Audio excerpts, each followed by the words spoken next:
नमस्कार शेतकरी मित्रांनो, मी कृषी मित्र श्रीधर. मित्रांनो, जवळपास ऊसाला ह्या माझ्या 45 दिवस झाले आहेत. मित्रांनो, जवळपास ऊसाच्या जास्तीत जास्त फुटवे वाढीसाठी काय केलं पाहिजे याबद्दल मी तुम्हाला संपूर्ण माहिती देणार आहे. तरी व्हिडिओ शेवटपर्यंत पहा. चॅनलवर कोणी नवीन आला असेल तर कृपया चॅनलला सबस्क्राईब करा. व्हिडिओला एक लाईक करायला विसरू नका व्हिडिओ आवडल्यास शेवटी, आणि कॉमेंट करायला विसरू नका अजिबात. मित्रांनो, सर्वात जास्त ऊसाच्या फुटवे वाढीसाठी काय केलं पाहिजे?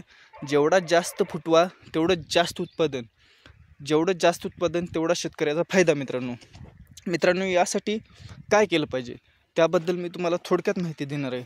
मित्रांनो, ह्या पद्धतीनं एक 45 दिवसाचा ऊस आहे माझा, आणि या फुटवे वाढीसाठी काय केलं पाहिजे मित्रांनो, जवळपास 45 दिवसानंतर मी माझ्या ऊसाला जवळपास 126100 व तसेच त्याबरोबर आपल्या ऊस पिकामधील हार्मोन्स जास्त प्रमाणात वाढण्यासाठी व ऊसाला एकदम चांगल्या प्रकारची ग्रोथ होण्यासाठी 6BA मार्केटमध्ये मित्रांनो अवेलेबल असते. 6BA ते आपण घेऊ शकता. आणि 6BA घेत असताना मित्रांनो 1 ग्रॅमच्या पॉकेटमध्ये असते.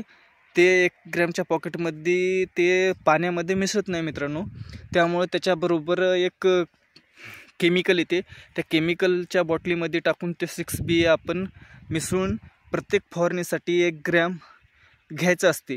126100 आणि 1 ग्रॅम 15 लिटर पाण्यासाठी घेऊन, आणि त्याचबरोबर मित्रांनो अगदी चांगल्या प्रकारे रिझल्ट अजून पाहायचा म्हटलं तर त्याबरोबर ह्युमिक ॲसिड घेऊ शकता.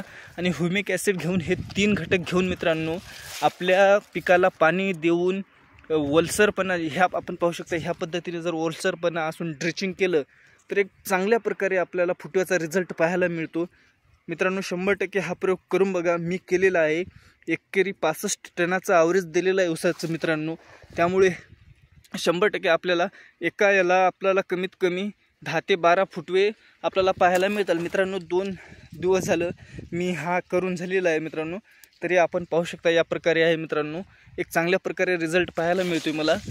आणि व्हिडिओ आवडल्यास लाईक करायला विसरू नका आणि चॅनलला सबस्क्राईब करायला विसरू नका. चला तर मग आपण भेटू पुढच्या व्हिडिओमध्ये. धन्यवाद.